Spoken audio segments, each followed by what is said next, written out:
দেখে অনেক রেগে কাজে চলে গিয়েছে। আমার ঘুমটাও সকাল হলে ছাড়তেই চায় না। একে মায়ের কোলে শুয়ে আছে, কিন্তু মাত্র যে বেলা করে কখনো শুয়ে থাকে না। আজ এবার মা কাজেও যায়নি, মায়ের কিছু হয়নি তো? মা, ও মা, মা, সারা দাও মা, শুনতে পাচ্ছো? সারা দাও। তোমার কি হয়েছে মা? সারা দিচ্ছিলে না কেন? মারি, আমার শরীরটা ভালো লাগছে না, আমি বিছানা থেকে উঠতে পারছি না। কিছু ভালো লাগছে না। হাই সর্বনাশ, মা, তুমি তো অনেক অসুস্থ, তোমাকে তো ভালো একটা ডাক্তার দেখাতে হবে। না রে মা, আমাকে ডাক্তার দেখাতে হবে না, একটু বিশ্রাম নিলে ঠিক হয়ে যাব। তুই চিন্তা করিস না রে মা।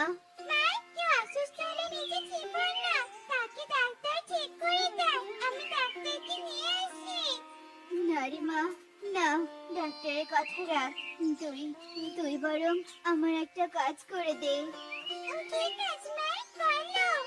তুই তোর ময়ূরী মাসির বাড়িতে গিয়ে একটু বলে আয় তো যে আমি অনেক অসুস্থ, আজকে কাজে যেতে পারবো না। আচ্ছা ঠিক আছে মা, আমি এক্ষুনি গিয়ে বলছি। এই তো কে, ওদিকে কোথায় যাচ্ছিস? এদিকে আয়, দুজনে মিলে খেলি। নাইটি পারুল, আমি তো আজ খেলবো না, আমার মা অনেক অসুস্থ, আজ আমি আমার মায়ের কাছে থাকবো। তুই খেলবি, আমি চললাম। তোর মা কোথায় রে? এখনো কাজে আসছে না কেন তোর মা? মাসি, মা না অনেক অসুস্থ, বিছানা থেকে উঠতেই পারছে না জানো। তার মা আজকে কাজে আসবে না। তোর মায়ের কাজ না করার বাহানা, তাই না? আর ভালো লাগছে না, একদিন তুই অসুস্থ, আরেকদিন তোর মা অসুস্থ। তোর মা তো তামাশা জানে, তার বলার বাইরে। কোন দিনই তোর মাকে কাজ থেকে বের করে দেই।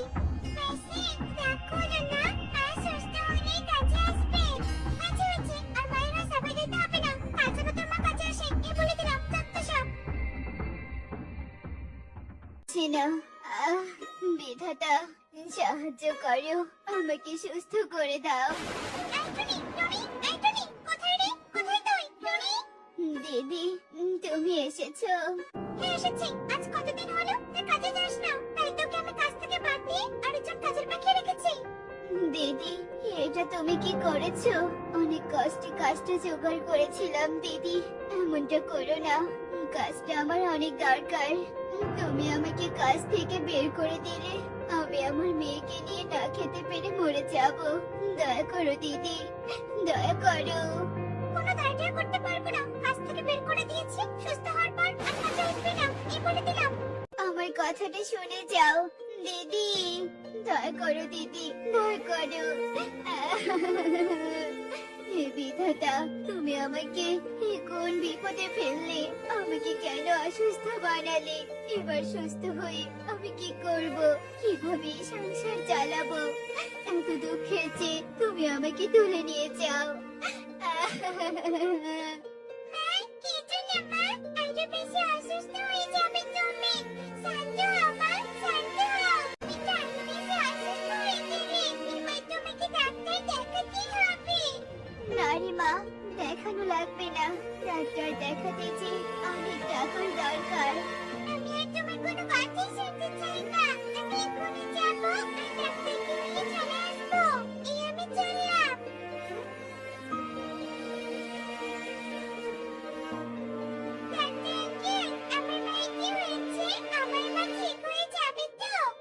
তোর মায়ের তেমন বড় কোনো সমস্যা হয়নি, আমি ঔষধ লিখে দিচ্ছি। এই ঔষধগুলো বনের বাজারে পাওয়া যাবে না, ঔষধগুলো শহর থেকে আনতে হবে।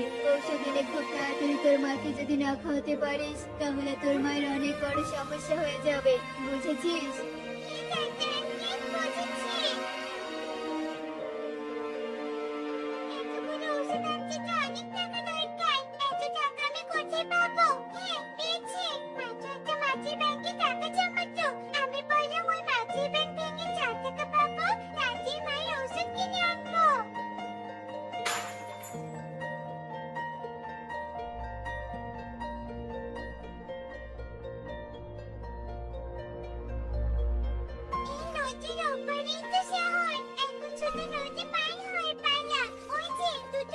দেখা যাচ্ছে, যাই, কি একটাতে উঠে পড়ি। কালু কাকা, কালু কাকা।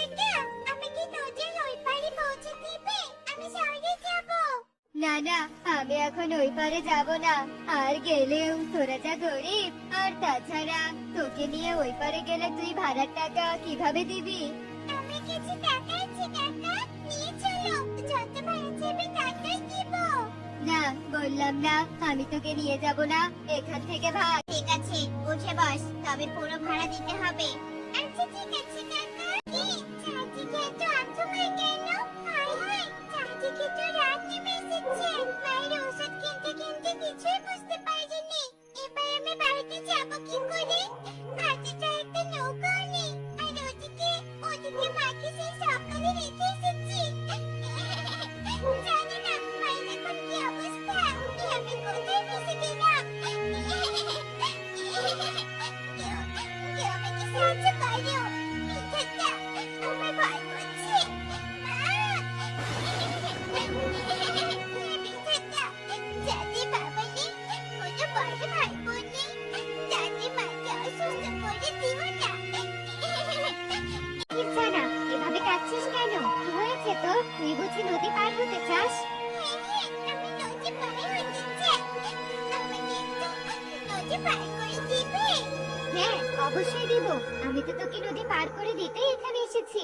আয়, আমার ঘাসের নৌকায় এসে বস। তোর মা বুঝি খুব অসুস্থ রে? তুমি কিভাবে বুঝলে আমার মা অসুস্থ? তুই যখন কাঁদছিলি আমি তখন শুনেছি। আচ্ছা, তোর মায়ের জন্য ঔষধ নিয়েছিস তো? ওই ঔষধ খেয়ে কি তোর মা সুস্থ হবে? ডাক্তার আপাবে মায়ের জন্য সব ঔষধ নিতে পারিনি। সামান্য কয়েকটা ঔষধ নিয়েছি। জানি না মায়ের সুস্থ হবে কিনা। কেন যে আমি গরিব হয়ে গেলাম। গরিবদের বিধাতা অনেক বিপদ দেয়। আবার গরিবদেরকে কেউ সাহায্য করে না। আহারে, কাঁদিস না, আমি তোকে সাহায্য করব। তুমি আমাকে কি করে সাহায্য করবে? আর কে তুমি? তুমি কি তুমি চিনিও না মাইসি? তোমার ঘুমটা তো একটু সারাও না দেখি তোমাকে। তুই আমাকে দেখেই ঠিক থাকতে পারবি না রে। তার চেয়ে ভালো আমার পরিচয় মুখে মুখে শোন। আমি হলাম ডাইনি। অনেক বছর আগে অসুস্থ হয়ে টাকার অভাবে বিনা চিকিৎসার কারণে মারা যাই। তোর মতো আমার একটা মেয়ে ছিল। আমি অসুস্থ হওয়ার পরও তোর মতো উঠে পড়ে লেগেছিল আমাকে সুস্থ করার জন্য। কিন্তু আমি সুস্থ না হয়ে মারা যাই। আর আমি মারা যাওয়ার কয়েকদিন পর আমার মেয়েটাও মারা যায়। আমি তোর কান্না শুনে তোকে সাহায্য করতে চলে এসেছি, যাতে আমার মতো পরিস্থিতিতে তোকে আর পড়তে না হয়। এই বলে ডাইনি জাদু করে চোখের সামনে একটা স্বর্ণমুদ্রার থলে প্রকট করে। এই স্বর্ণমুদ্রাগুলো তোদের। যা, এগুলো নিয়ে বাড়িতে চলে যা। আর দুই মা মেয়ে মিলে সুখের দিন কাটা। আর হ্যাঁ শোন, কোনো দরকার পড়লে রাতের আধারে নদীর পাড়ে এসে আমার ঘাসের নৌকাকে ডাকিস, কেমন? আচ্ছা ঠিক আছে ডাইনি মাসি, তোমাকে অনেক অনেক ধন্যবাদ আমাদেরকে সাহায্য করার জন্য। হয়েছে মা, এবার গিয়ে তোর মার সেবা যত্ন কর। কিছুক্ষণের মধ্যেই টুকি বাড়িতে আসে আর টুনিকে সব খুলে বলে। তারপর টুনিকে ঔষধ খাইয়ে দেয়। এভাবেই কয়েকদিন কেটে যায়। টুনি টুকির সেবা যত্নে